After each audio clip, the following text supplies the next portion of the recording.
Assalamualaikum warahmatullahi wabarakatuh. Salam sejahtera, salam sehat, salam solidaritas.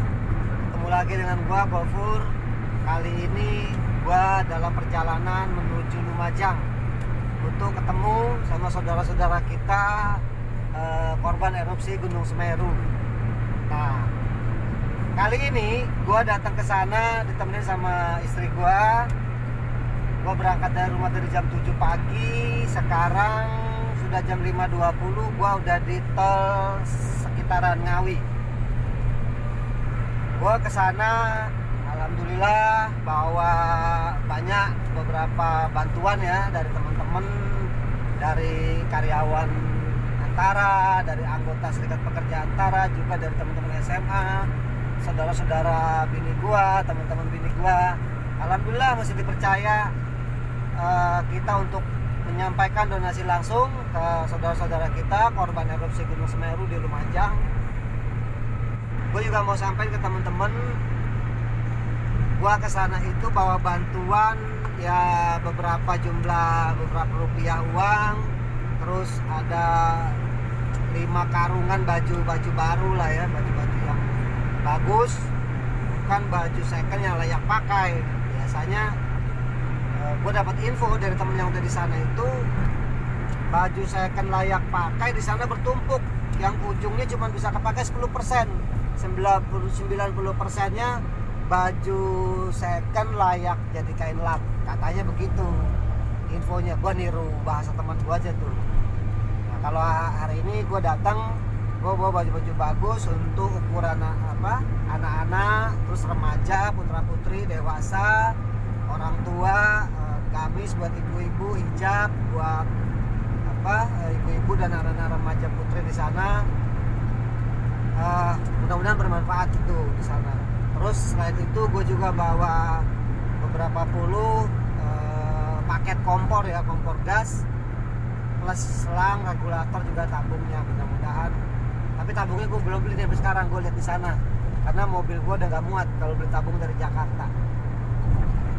Nah, itu teman-teman laporan gue di jalan ini. Insya Allah nanti begitu gue sampai sana, kita buka lagi kamera, kita laporkan lagi selayang pandang kondisi terupdate di Lumajang. Nanti gue laporan lagi ke teman-teman semua. Sampai ketemu di Lumajang.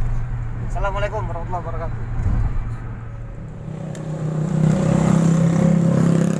Assalamualaikum warahmatullahi wabarakatuh. Salam sejahtera, salam sehat, salam solidaritas. Ketemu lagi dengan gua Gofur. Seperti janji di video di depan, bahwasannya kemarin waktu di jalan kan gua berjanji nih, gua akan begitu sampai di posko ke teman-teman ini, kita akan on cam lagi, kita akan buka lagi. Nah, ini gua udah on cam lagi ke posko Laskar Perubahan, ada Bung Yud. Laskar Perubahan ini poskonya baru dibentuk pas erupsi Semeru aja. Oke, Laskar Perubahan ini di sini info dari beliau nih dibentuk pas erupsi Gunung Semeru.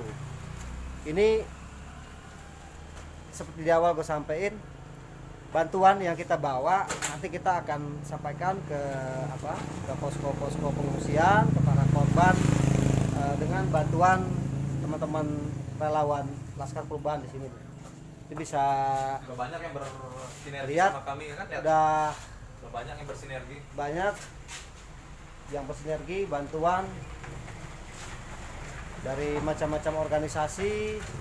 Tadi Bung Gofur sudah melihat bagaimana Oke. bantuan itu bisa, kalau tidak mempunyai data, tim investigasi distribusi bantuannya itu ya tidak mau istilahnya, Mencari informasi yang informasi benar yang gitu ya. informasi benar kan? Oke, informasinya sedetail-detailnya gitu ya. Informasi yang Sehingga ya valid, tadi Pak. tumpang tindih kita lihat gitu kan, satu rumah bisa 2-3 hari di satu rumah hanya karena misalnya paling pojok gitu, tapi yang ngasih ini lupa gitu bahwa bisa pada hari itu dia bisa ada 7 atau 8 yang sudah ngasih bantuan di rumah yang sama gitu kan. Nah, pentingnya posko, memang ada posko yang viral kayak di kantor desa yang minggu lalu di awal-awal erupsi gitu ya. mengambil bantuan harus pakai KTP gitu ya, seolah sangat proses birokrasinya gitu ya. Iya, itu biasanya terjadi di memang posko-posko yang perpanjangan tangan pemerintah gitu. Tapi jangan karena satu posko pemerintah terjadi hal seperti itu langsung menegasikan posko-posko lainnya yang memang sudah berpengalaman gitu maksudnya gitu. Nah, jadi untuk kawan-kawan yang mau relawan sebenarnya bisa door to door diantarkan oleh posko ini gitu, atau posko yang kalian percaya gitu, yang setelah kalian investigasi atau survei gitu. Agar percuma kita bawa banyak tapi nyampainya cuma ke 3, 4 rumah, 5 rumah penduduk, dan itu pun mungkin sehari mereka dapat juga dari bantuan kawan lain. Nggak masalah sih rezekinya, hanya kan masih banyak yang butuh gitu loh, distribusinya harus merata gitu. Oke, nanti kita kita puterin tuh videonya beberapa rumah, beberapa wilayah yang memang sesungguhnya mereka nggak terdampak, tapi Iya. mereka menerima bantuan sangat banyak, Melebihi kayak orang yang korban melebihi erupsi sendiri korban gitu. erupsi yang Pengungsi. sekarang lagi sedang Mengungsi. di Di pengungsian, posko-posko ya. posko pengungsian. Nah, itu memang sangat memprihatinkan. Bung sama teman-teman di sini udah berapa hari ya? Aku sih ini hari ke-16. Hari Aku ke-16. hari ketiga mulai kesini. Jadi sejak ini aku hari Selasa, berarti kan Sabtu, Minggu. Oh ya hari keempat berarti ya. Tapi kan itu 4 jam 4 sore kan, jam 4 sore. Jadi hari ketiga benar. Hari ketiga setelah pasca erupsi aku udah di sini hari Selasa sampai dengan hari ini. Gitu. Udah Nah, hari ini 16 hari nih. Dapat posko pengungsian Jadi gimana cerita? aku dapat rumah penduduk, lalu aku sudah karena dapat observasi 3-4 posko, aku menganggap posko Laskar Perjuangan di Semeru ini sangat baik ya dalam sisi administrasi gitu ya, dan militansi relawannya luar biasa. Bahkan tadi malam kita udah melihat ya orang yang mau mencuri istilahnya gitu. Iya, ya, nah gitu. itu kita mau bahas. Itu ada tragedi yang memang cukup memprihatinkan Ya, tragedi lah ya, di bencana gitu, kondisi Bian. di kondisi yang memang sedang terjadi bencana, banyak masyarakat kesulitan, masih ada yang memanfaatkan, masih ada yang ingin mencari kesempatan dan kesempitan. Yang namanya buka posko bayangan, penjarahan gaya baru, Itu penjara gaya baru. yang dilakukan oleh sebenarnya yang lebih miris tuh masyarakat sekitar. Nah, kita coba nih tanya sama Bung Iut dan teman-teman di sini. malam Setelah ada ini ya kejadian kita pindah dulu, Bung, duduk. Iya. Agak pegal juga berdiri nih ya. Kita coba. Jadi relawan udah pasti banyak dukanya dibanding sukanya. Nah, ini ada ada tragedi apa nih, atau ada kejadian yang luar biasa nggak dalam penanganan bencana erupsi Semeru ini di wilayah Lumajang ini? Baik, jadi kemarin kita mulai dari evakuasi dulu. Jadi awal mula terjadinya erupsi itu di tempat kami tidak terjadi erupsi. Bahkan untuk Semeru sendiri ketutup mendung karena waktu itu cuaca gerimis. Nah, taunya kita ada bencana itu seketika ada warga dari arah selatan, dari arah bencana itu mereka mukanya udah tertutup abu vulkanik yang dicampur dengan air. Saya kira habis orang jatuh, ternyata kok banyak. Mereka juga nggak bilang bahwa ada bencana, mungkin saking bingungnya. Beberapa waktu kemudian nih ada nih baru yang ngingetin ada lahar, erupsi meletus, ada bencana, ya, baru kita lah gerak. Kebetulan mobil kita yang ini standby di luar karena mau pergi turun, akhirnya kita inisiatif langsung meluncur evakuasi sama teman-teman juga. Kemarin kurang lebih 5 kendaraan mobil pribadi, 1 elep, 1 pickup, dan juga beberapa dump truck milik tim kami kebetulan gitu. Jadi kita arahkan ke sana hingga menjelang maghrib kita evakuasi, dan ini titik pertama waktu pengungsian kurang lebih 70 orang. Di rumah teman salah satu tim kami juga ditempatin kurang lebih 100 lebih pengungsi hari pertama itu sampai sore hari. Gitu. Nah, teman-teman semua bisa dengar ya percakapan saya dengan Bu Mas Yoga ini. Memang beliau ketua tim relawan Laskar Perubahan di sini. Dari mulai awal kejadian seperti apa, kepanikan seperti apa, nanti kita minta videonya dengan beliau. Mudah-mudahan beliau mendokumentasikan itu. Dalam kondisi panik masih sempat berpikir untuk mendokumentasikan. Bukan berarti tidak empati ya terhadap bencana yang sedang menimpa, tapi dokumentasi itu buat kita perlulah untuk catatan, untuk bukti bahwasannya memang tahun 2021 Desember tanggal 4 itu pernah terjadi bencana yang cukup kelam lah untuk masyarakat Lumajang. Kalau terkait dengan apa badan geologi yang viral soal alatnya nggak berfungsi, nggak ada notification kepada warga setempat, kepada stakeholder, itu saya udah ambil. Nanti kita tonton bareng-bareng seperti apa sih kondisi yang terjadi sebenarnya gitu. Nah, kita mau lanjut lagi ngobrol dengan Mas Yoga ini, tapi saya lebih enak manggilnya Bung ya, karena di dalam aktivis perjuangan serikat, Bung itu lebih kepada pejuang-pejuang lah. Iya. Bung Yoga, saya dengar juga nih informasi semalam kebetulan, saya berangkat dari Bekasi kemarin tanggal 21 Desember 2021 jam 7 pagi sampai di posko Laskar Perubahan, tepatnya di daerah Candipuro di Lumajang itu jam 12 malam. Kita nggak sempat mau ngambil video untuk setelah tibanya saya di sini karena ada tragedi semalam itu ada tragedi yang menurut kita ya, menurut saya lah, menurut teman-teman ini biadab juga dalam kondisi masyarakat yang memang sedang kesulitan, terkena bencana, ada yang mengambil keuntungan dari situ. Lanjutnya kita tanya, Bung, apa yang terjadi semalam itu sehingga bisa kita kategorikan ini sikap yang biadab sebenarnya? Jadi saya kasih gambaran dulu tim kami. Tim kami juga membentuk yang namanya tim intel. Dalam arti tim intel itu untuk mengidentifikasi kejadian-kejadian di luar dugaan maupun ada oknum-oknum yang memang memanfaatkan situasi. Kebetulan tim intel kami tadi malam menemukan kejadian itu di jalan ada orang loading barang, khususnya itu mie instan. Nah, jadi seketika itu tim kita laporan, ini kok ada mobilnya si A dengan mobil pickup nih, ada apa nih gitu kan. Nah, setelah itu kita langsung meluncur ke TKP. Nah, di TKP kita interogasi bang nih bang. Ya, ini apa ini? Kok loading barang malam-malam? Padahal yang relawan lain sudah nggak beraktivitas gitu. Kita tanya, ini barang dari ini bantu jualin punya saudara. Awalnya gitu loh. Saudara yang mana? Ya korban. Loh, ini nggak bisa. Relawan atau donatur ngasih bantuan ya harus dimanfaatkan, bukan untuk dijual. Lama-lama juga kita interogasi, alasannya para korban pengen menjual barangnya untuk dijadikan uang awalnya.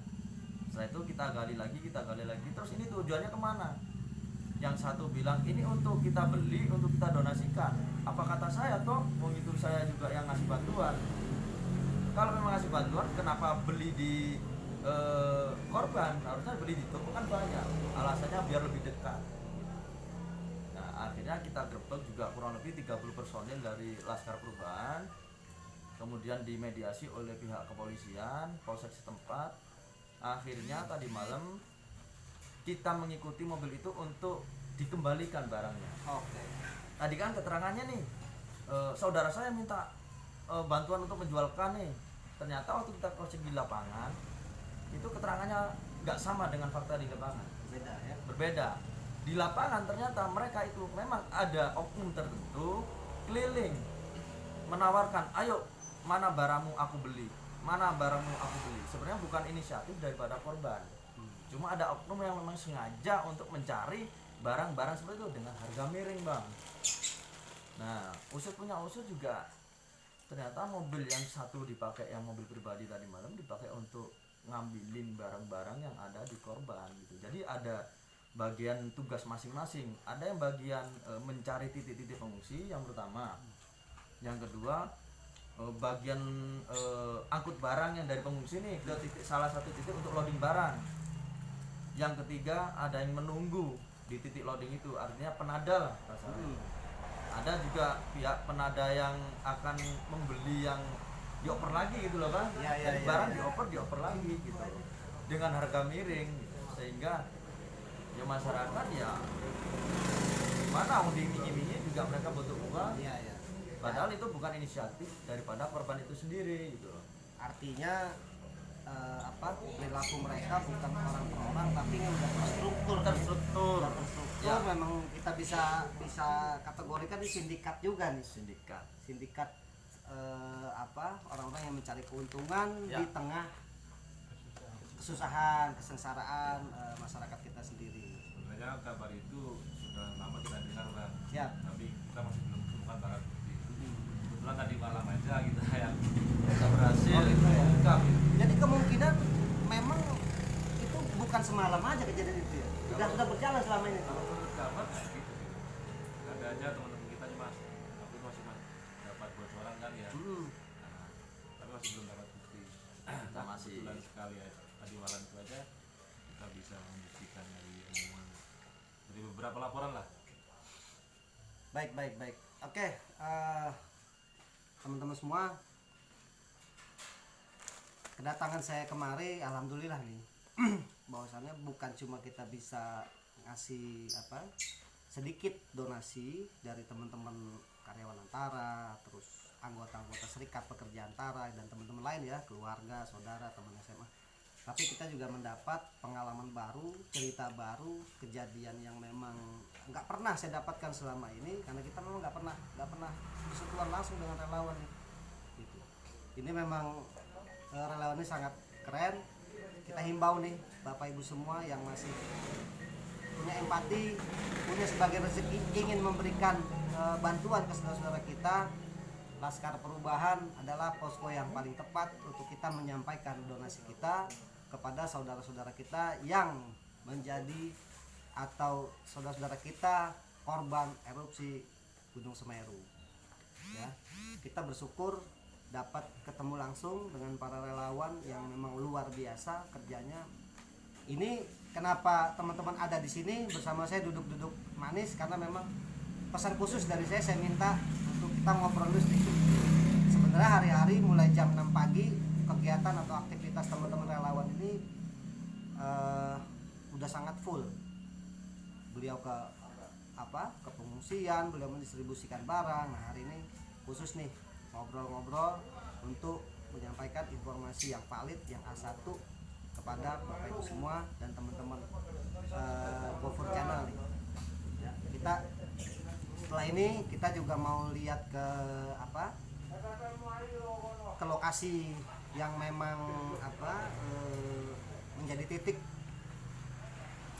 Bu, lahar itu ya? Gimana? Iya. Kamar Kajang, Kajang Kuning.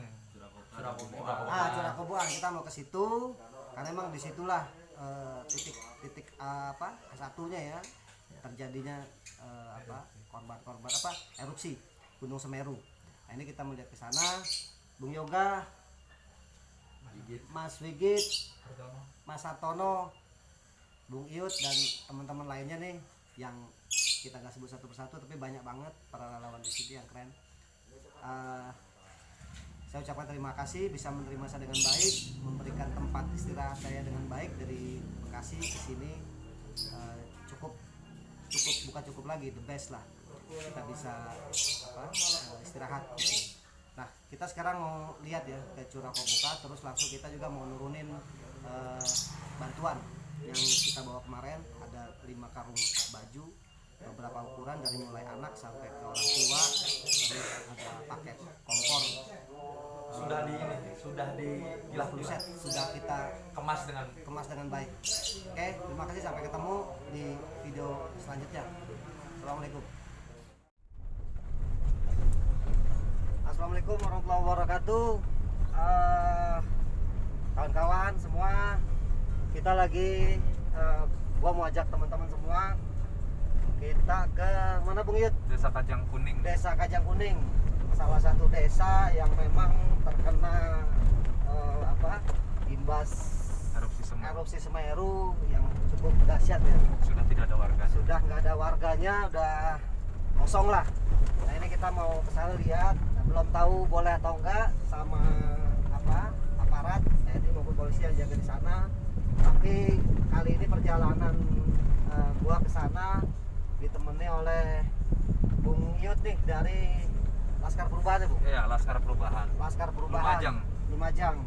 Nah, beliau ini udah sekitar 2 minggu lebih nih jadi relawan di sini. Nah, kita nih temuin penjagaan ya. Kita coba komunikasi dulu dengan TNI.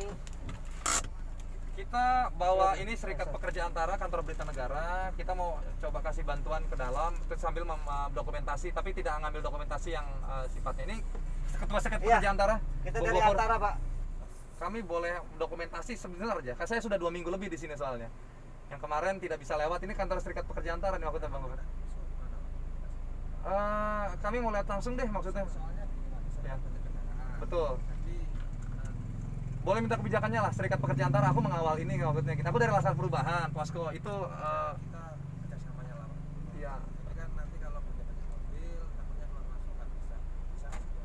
Hanya sekitar 15 menit lah Mas. Tolonglah Mas maksudnya. Aku kemarin 3 elemen ditolak. Masa ini Serikat Pekerja Antara ini Ketua Serikat Kita dari Antara nih, Pak, untuk ini Ketua Serikat Pekerja Antara. memang kita untuk ini aja. dokumentasi lah maksudnya. Kan bisa kalau relawan memang ada di lokal. Betul, betul. Sekarang di atas cuacanya tidak mendukung.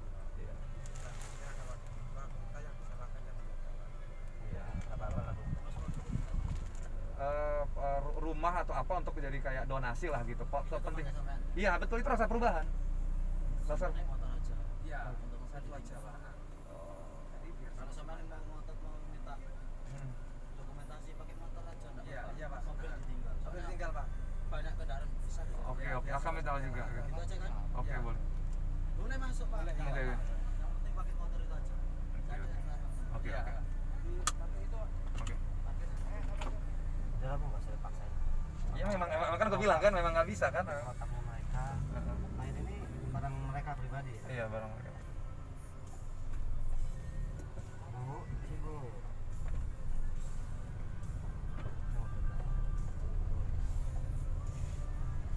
Kita langsung ke itu aja lah, nggak apa-apa.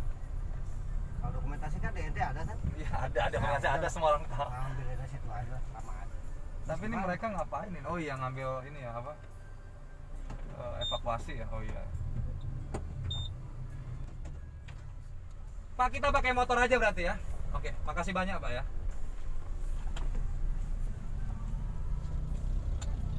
Oke teman-teman, ini udah lihat sendiri ya, kita mau masuk ke dalam sana. Memang nggak bisa dari pos penjagaan karena memang kita juga bawa mobil, di sana banyak mobil Alat berat. atau alat berat. Ya kita paham lah, artinya kita sama-sama punya tugas masing-masing, ya tanggung jawab masing-masing. Mereka tanggung jawabnya untuk menjaga keamanan, keselamatan daripada masyarakat. Ya kita juga Bisa mengerti ya. bisa paham lah Iya. alasannya memang kita nggak bisa masuk. Jadi ya udah nggak apa-apa, kita bisa langsung aja ke tempat-tempat pengungsian nih, saudara-saudara kita yang memang menjadi korban erupsi Semeru. Nanti kita sampaikan lah beberapa bantuan dari teman-teman semua langsung ke saudara-saudara kita yang menjadi korban. Alhamdulillah di sini dibantu Bu Iyut nih dari semalam. Kita mau ke kanan dulu pos pengantauan gunung api sekalian lewat karena mungkin kita nggak akan ke kesempatan lagi kan. Biar Oke. biar kawan-kawan yang yang membuka jalan di belakang. Kanan sini ya? Iya, takut ada soalnya takut adu banteng kan. Nah, oke, biar mereka yang sisir.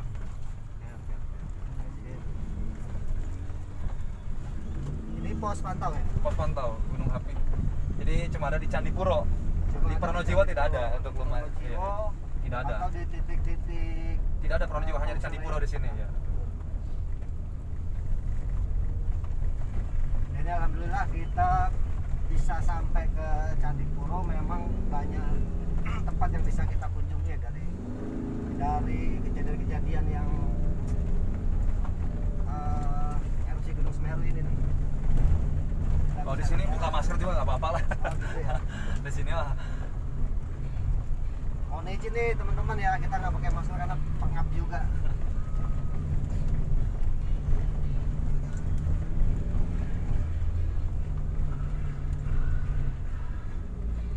Dari sini Bung ya?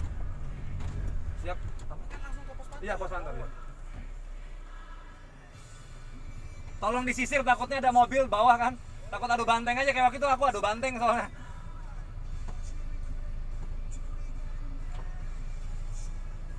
Oke, nanti setelah sampai di pos pantau kita on cam lagi. Terima kasih. Bung, jadi ini memang dibilang desa terujung atau gimana nih? Karena Enggak, ini sebenarnya bukan desa terujung. Ini masih desa sumber mujur juga, hanya dia kan ke atas nih. Orang tuh sering salah kaprah orang-orang yang ngasih bantuan ke sini gitu kan. Seolah karena dilarang masuk ke sana gitu kan. Sehingga menumpahkan bantuannya banyak ke sini. Lihat itu kan, lihat ya, bisa dilihat tuh. Oh, iya, lihat. bisa tuh. Ya, itu padahal yang di sini tuh sudah sangat banyak, lihat tuh, Oh, udah, ya kan? iya, Ya kan? iya. Tapi mereka sudah ke sini dan mereka harus dokumentasi kan gitu kan. Dan mereka nggak percaya posko, lihat itu kan, tidak percaya posko, sehingga itu yang disebut jadi sini beruntung lah. Nah lihat nih, bisa lihat ya kan, ini ada curah kobokan, memang ada pengungsi curah kobokan, tapi mereka sudah dapat banyak bantuan, sehingga pemerataan penyebaran bantuannya hanya karena ini seolah paling ujung gitu ya, padahal itu Merapinya kelihatan. Jadi kalau di sini tuh aman sebenarnya dari lahar, nggak mungkin bisa lahar ke sini tuh, nggak mustahil. Di sini paling hanya kalau ada letusan eksplosif yang besar gitu, batu atau apa mungkin bisa ke sini. Cuma kalau lahar tidak bisa ke sini, aliran lahar. Nah, jadi Termasuk Wedus Gembel juga nggak kesini ya? Wedus Gembel nggak kesini. Wedus Gembel tuh ke sana, ke Pronojiwo. Wedus Gembel itu ke sana. Tapi di sini hujan abu ya dapet gitu. Di sini justru aman sebenarnya, hanya tantangannya adalah hujan abu. Jadi di sini karena kekurang wawasan atau mungkin orang-orang kesini menganggap ini adalah desa yang ujung, dusun ujung, sehingga ditumpahkanlah bantuan dari segala elemen ke sini gitu, merasa oh ya ini yang karena sulit naik gitu kan, naik sulit gitu kan, medannya terjal gitu, padahal di sini justru aman gitu. Artinya kurang tepat saja lah ya kalau bukan kurang tepat, malah nggak tapi tepat. sangat tidak tepat sebenarnya gitu, sangat tidak tepat. Iya. Mungkin di awal-awal hari pertama oke, 2 hari 3 hari pertama, tapi ketika sikutnya sampai 2 minggu sudah sangat surplus. Ini bahkan dusun yang sangat surplus gitu. Satu rumah bisa 1 hari itu 3 kali bantuan gitu. Tapi dari warga mereka sendiri juga nggak berbagi ke memang korban yang Aku sempat pernah nanya, di sini kan Lumajang ini kalau dapat ya udah kayak individual ya gitu ya. Individual namanya kalau bantuannya individual sekali. Jadi kalau dapat satu tuh nggak coba disebarin ke bawah. Jadi mereka kalau penyebarin ya ke sini-sini saja gitu. Padahal yang lebih butuh kan ke sana, semakin ke dalam tadi. Yang tadi kita sudah dilarang oleh TNI itu. Nah, ini paling banyak nih bantuan. Ya tapi itu rezeki lah ya. SCTV juga di sini waktu itu. Larangan liputannya gitu. ACT juga di sini. ACT di sini, aku bahkan adu bantengnya sama ACT di sini. Ini ACT sudah berapa kali ke sini? Tapi udah pernah komunikasi Bung dengan orang-orang lain seperti Enggak sih. misi Pak. Enggak mencoba. Kalau ACT sama udah sering ketemu, terus kita tahu dapur mereka juga kan. Iya. Dapur mereka dalam artian mereka tuh seolah paling di sini, udah nggak ada apa-apa di sini. Lihat kan, cuma nggak sampai sekilo terus tiba-tiba selesai kan, rumah-rumahnya hanya sedikit kan, Sayangkan ini kondisi ditumpahkan seperti untuk cuma 20-30 rumah gitu yang berpuluh-puluh, beratus-ratus kesini. Jadi ini udah bisa bikin toko, mungkin sama beberapa rumah udah bisa bikin toko habis erupsi ini kan, toko kelontong.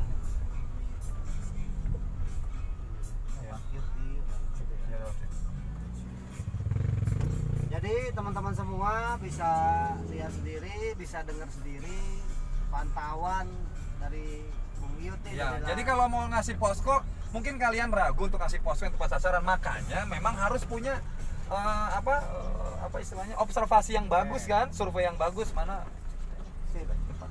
Nanti kita bisa putar Pak. Ya.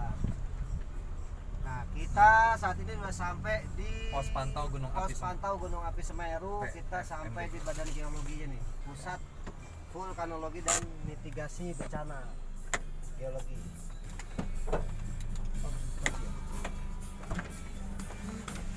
Kami sebentar dulu dikit ya.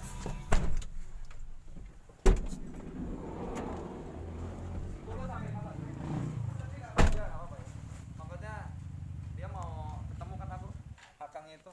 Ini kan antara.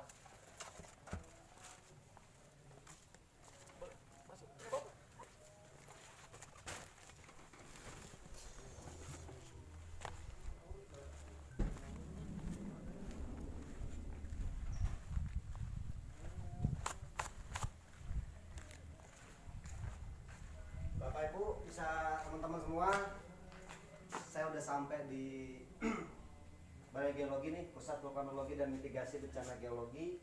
Kita mau coba tanya-tanya ke pejabatnya ya di sini ya. Sebenarnya gimana sih kejadian-kejadiannya sebelumnya, karena jangan sampai teman-teman semua juga salah mendengar informasi yang katanya ada alat yang nggak berfungsi. Kenapa nggak sampai ke masyarakat kondisi Gunung Semeru ini yang mau erupsi? Ternyata nanti kita coba tanya dulu deh, mudah-mudahan ada jawabannya yang memang valid. A1 teman-teman bisa tahu semua gitu ya. Itu kita masuk. Pak Iswanto, sebelumnya saya perkenalkan nih, saya Gofur dari Serikat Pekerja Antara. Bilang saya Ketua Umum Serikat Pekerja Kantor Pemerintah Nasional Antara Kalimantan Negara. Nah, kita datang ke sini sesungguhnya selain juga membawa bantuan donasi dari teman-teman karyawan Antara, Serikat Pekerja Antara, juga teman-teman lainnya, itu kita juga coba mau cari informasi yang benar tuh seperti apa, karena teman-teman di Jakarta itu masih minim sekali informasi yang sesungguhnya. Dengan kejadian erupsi Gunung Semeru ini sampai terjadi korban begitu banyak, kita kan tahu semua di beberapa wilayah pegunungan itu pasti ada BMKG-nya atau pusat vulkanologinya untuk memantau sebenarnya gunung ini mau ada waspada sampai siaga gitu kan. Nah, ini kita mau tahu informasi yang sebenarnya A1-nya seperti apa, karena informasinya katanya ya alatnya rusak lah sampai gak ke detect gitu kan, gak tersampaikan ke SKPD atau pemerintah daerah atau warga langsung gitu. Nah, kita pengen tahu Pak, kejadiannya kayak apa sih Pak sebenarnya kemarin, bisa sampai gak tahu gimana? Sebenarnya kalau secara umum alat kita itu ready semua. Karena karena kalau misalkan alat kita rusak sedikit pun dalam bentuk mulai ringan saja itu langsung kami tangani. Satu, ada tim teknisi dari kantor kita dulu, dan kedua langsung ditangani oleh pengawas itu yang diperbaikan gitu ya. Maksudnya tidak benar kalau dikatakan alat kita rusak. Jadi alat kita ready, selalu ready, 24 jam selalu ready, karena ada masalah sedikit itu langsung dikatakan ini tidak benar. Ini 100% saya. Terus yang disebut rusak itu memang di sini ada alat-alat warning sistem lahar. Nah, itu punya BU, Kementerian Kerjaan Umum, itu di bawah proyek Gunung Semeru. Jadi kalau sekarang PUPR ya, itu sudah mengikut ya sudah bertahun-tahun tidak ada hal itu. Jadi masalah atas proyek itu sebenarnya dengan BVMBG itu beda. BVMBG di bawah Kementerian SDM, kalau proyek Semeru di bawah Kementerian PUPR sekarang. Yang paling kita sebagai itu Pak. Itu ya. Nah, oke. Bapak Ibu semua, kawan-kawan, kita udah dapat keterangan langsung ya bahwasannya kalau ada informasi alatnya apa tadi Pak? PVMBG tidak jalan atau rusak, itu nggak benar tuh. 100% dijamin nggak benar. Saya bisa pastikan. Saya datang sendiri ke sini memang untuk meminta jawaban langsung dari yang memang menangani itu, Pak Iswanto. Ya kan? Nah, terus Pak, kalau memang nggak rusak,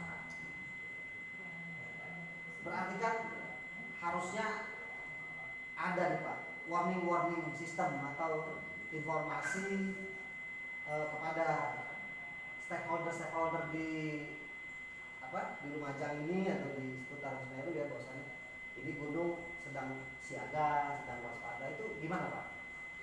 Iya, seperti kejadian awan panas 4 Desember itu sebenarnya kan kita sudah ngasih peringatan melalui WA Group, dan dari PVMBG juga tanggal 2 itu sudah diluncurkan evaluasi Pak. Evaluasi tanggal 2, kemudian dari PGA juga mengeluarkan himbauan pada masyarakat. Karena kita itu kan punya grup WA itu kan isinya itu ada stakeholder, tokoh masyarakat, muspika, ada relawan dan ada pelaku tambang. Dan berita informasi tentang aktivitas Gunung Semeru itu 24 jam dibaca oleh mereka. Artinya mereka harus tahu dengan rekomendasinya dari kita. Jadi artinya rekomendasi sebenarnya sudah 24 jam mereka terima, ditambah dengan warning atau semacam himbauan termasuk evaluasi dari PVMBG dari pusat itu sampai ke mereka. Karena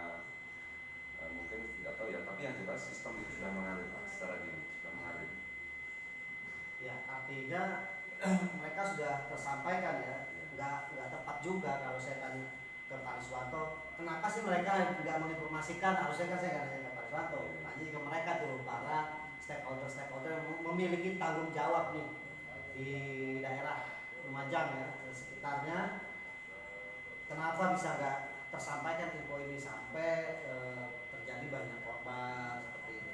Sebenarnya ya kita harapkan lah kondisi-kondisi seperti ini. Terus Pak, setelah kejadian erupsi Gunung Semeru, panik banyak korban, nah setelah itu gimana sih meeting atau rapat internal dengan para stakeholder ini? Kenapa bisa alasan ada berbeda-beda, ada yang alatnya rusak, ada yang nggak sampai informasinya ke masyarakat. Belum pernah ada pertemuan lagi tuh antara, saya lupa terus tuh, PPNBG, Badan Geologi ya, Badan Geologi lebih mudah. Badan Geologi dengan stakeholder yang ada nih, kenapa gitu sampai nggak disampaikan? Dan kita udah kasih loh warning misalkan, seperti itu Pak. Ya kalau itu rapat evaluasi yang dilakukan di BPBD terus berlangsung Pak, dari pasca 4 Desember hingga sekarang terus berlangsung, termasuk evaluasi tentang KPKD-nya langsung. Tapi kalau dengan stakeholder langsung kan kita juga sebenarnya kan sudah dilakukan, karena ada posko tanggap darurat yang di Pasirian Pak, itu kita selalu undang, baik melalui meeting Zoom atau langsung kayak gitu Pak. Jadi itu artinya sudah ada komunikasi sama sekali. Sebisa mungkin nanti saya juga teman-teman kita akan juga minta jawaban dari beberapa stakeholder di sini ya, dari Mustika, terus ke Pemda setempat nih, Pemkot atau pemerintah daerah lah. Kenapa bisa informasi itu berjalan cukup baik? Pak, ada kejadian yang dramatis nggak sih Bapak alami ini, dari mulai Bapak tahu informasi itu sampai terjadi letusan gitu, misalkan Bapak harus berlari menyampaikan kayak gitu tuh gimana sih Pak? Ada nggak yang memang sampai sebenarnya mengancam jiwa juga nih bagi, biasanya kan pejabat-pejabat atau petugas-petugas di daerah itu kan banyak ancaman jiwanya juga tuh dalam menangani bencana. Selain kita sampaikan lewat grup yang berupa tulisan himbauan pada saat kejadian, kita juga melakukan recall Pak, karena recall itu kan langsung didengar Pak. Recall kita sampaikan bahwa memang ada awan panas, jadi akan segera meninggalkan tempat yang ada di sekitar aliran sungai atau masyarakat yang sebelah itu kita sampaikan kayak recall, karena recall itu bisa langsung di ini, jadi kalau nggak lama-lama nanti itu kita sampaikan. Jadi dramatisnya di situ kita menyampaikan informasi itu dengan cepat, karena selama ini yang efektif itu ya kita pakai reagen sementara ini. Jadi di seputaran wilayah Semeru ini memang belum ada semacam speaker atau sistem untuk pemberitahuan kalau ada waspada, ada siaga gitu ya Pak. Seperti di beberapa daerah kan saya lihat tuh ada tuh, maksudnya ditaruh beberapa speaker lah ya, toa atau apa tuh untuk mengumumkan tuh, jadi warga masyarakat bisa mendengar, bisa langsung mengevakuasi diri gitu. Secara teknis mungkin nanti bisa dijelaskan Pak Devi ya, kan gitu. Ini kan koordinator MPA wilayah jadi di PNBG Pak. Jadi teknisnya itu kan sekarang lagi berat-beratnya di kelas-kelasnya dibahas gitu ya. Ini kebenaran nanti langsung bisa ini Pak, atau bisa apakah mau di sistem pakai toa dan sebagainya. Untuk saat ini kan kita belum ada di PNBG kan fokusnya sebenarnya belum ke akar, jadi mau mengertinya. Bisa ke beliau nanti biar agak runtut gitu Pak. Oke. Pak Riswanto, sebagai apa nih di Badan Geologi itu Pak? Saya pengamat gunung api Semeru. Pengamat gunung api Semeru. Ya.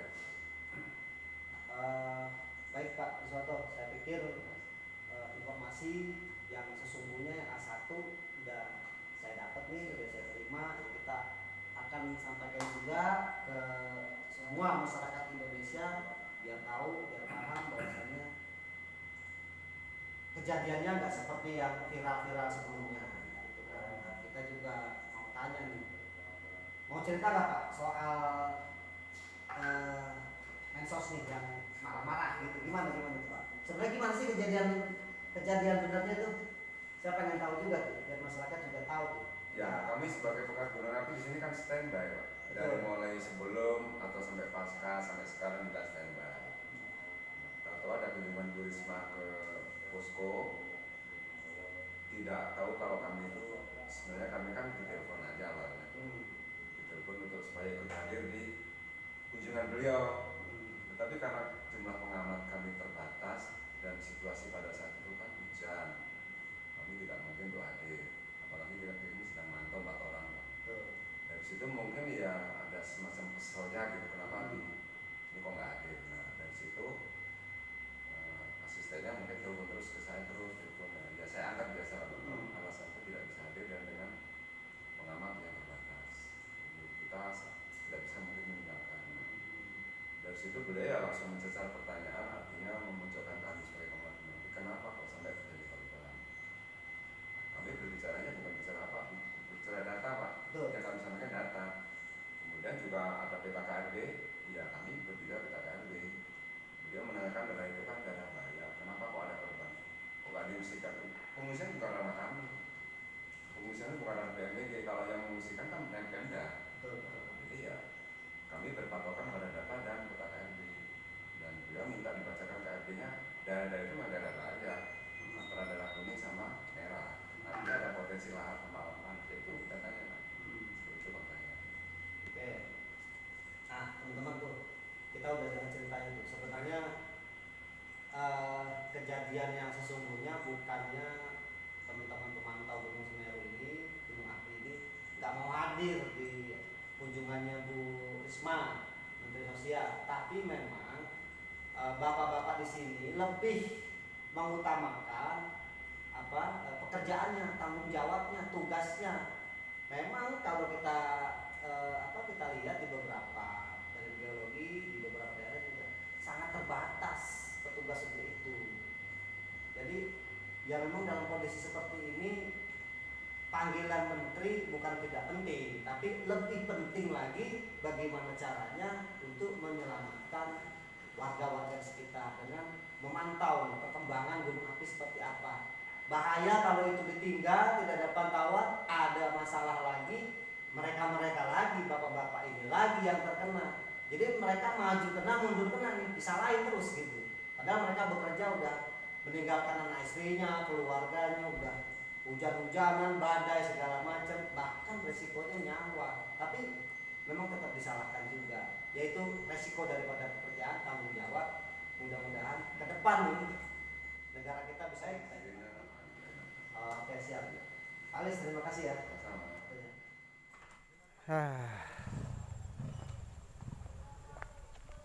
Saat ini saya sedang berada di Desa Kajar Kuning, daerah Lumajang, di rumah-rumah warga korban erupsi Gunung Semeru.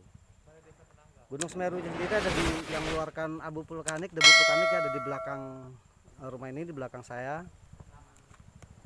Cukup membuat panik dan cukup menyeramkan lah kalau kita mendengar cerita dari beberapa warga pada tanggal 4 Desember 2021 kemarin,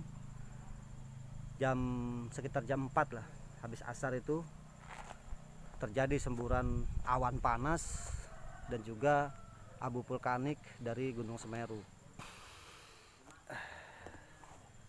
Sejak tadi saya cuma mengambil gambar, tidak ngambil foto saya sendiri, mengambil gambar saya sendiri, karena memang atas nama empati daripada korban, kita kesini bukan mau selfie-selfie, kita kesini mau melaporkan kepada teman-teman semua bahwasanya kondisi warga di daerah Kajar Kuning ini sangat memprihatinkan.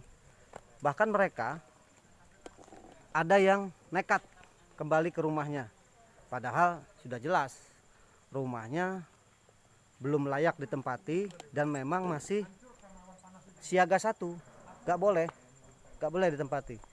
Cuma mereka nekat karena mungkin nggak ada pilihan. Pemerintah pun tidak bisa melarang karena pemerintah juga tidak bisa memberikan apa-apa juga ke mereka. Akhirnya mereka cari tempat yang nyaman. Mungkin di pengungsian juga tidak lebih baik kondisinya. Mereka lebih pilih pulang kembali dengan status siaga, dan itu tidak tidak diperkenankan sesungguhnya, tidak layak. Selain rumah hancur, debu masih tinggi, listrik juga belum ada, sangat memprihatinkan. Debu vulkanik yang ada saat ini saja di depan rumah warga, di jalan rumah warga sekitar 20 sentian tebalnya. Dan itu kalau terhisap oleh tubuh kita akan merusak paru-paru. Saya nggak begitu paham tadi bahasanya apa, kandungannya apa, tapi memang berbahaya sekali untuk pernapasan. Nanti tiba-tiba yang direlokasi terus Bung, kita mau tahu nih, ini debu ini debu vulkanik nih. Iya. Ini yang mengandung silika yang sangat bahaya ya, zat karsinogenik pemicu kanker, ya bisa sifatnya karsinogenik pemicu kanker. Ini kalau sampai kehisap nih, dia kalau di mikroskop elektron tuh tajam dia. Dan ini bisa merusak alveolus. Dalam setahun 2 tahun bisa serangan paru-paru akut mendadak dan bisa menyebabkan kematian. Ini kita lihat tampak dari atas nih.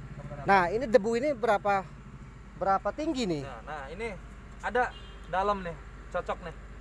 Jadi kita masukkan ya. Nah, ini mentok nih. Segini lah. Ya kurang lebih 15 sampai 17 cm. Tapi katanya kemarin sempat sejengkal. Lebih dari sejengkal. Jadi udah karena hujan ya. Hujan terkikis segini lah. Oke. Bung, rumah-rumah yang kita lihat di video-video yang viral itu. Kobokan tinggal 5 menit lagi ke sana. Oh gitu. Itu yang rumah-rumah yang memang tertimbun oleh debu itu ya. Dari posko itu bambu yang dilarang masuk itu sudah masuk Kajar Kuning, Desa Kajar Kuning. Kajar Kuning ke Curah Kobokan tinggal sedikit lagi. Paling 5 menit nggak sampai 5 menit lah. Masuk Curah Kobokan itu yang lihat aja udah kerusakannya, lihat bambunya kenawan panas itu kah? Ya, itu mengerikan kan? Di Curah Kobokan sana yang rumah tuh tertimbun debu-debu itu Curah Kobokan situ ya. Ini aja sudah kayak begini kan. Ini kan karena tebal itu si debu vulkaniknya waktu itu kan berat kan.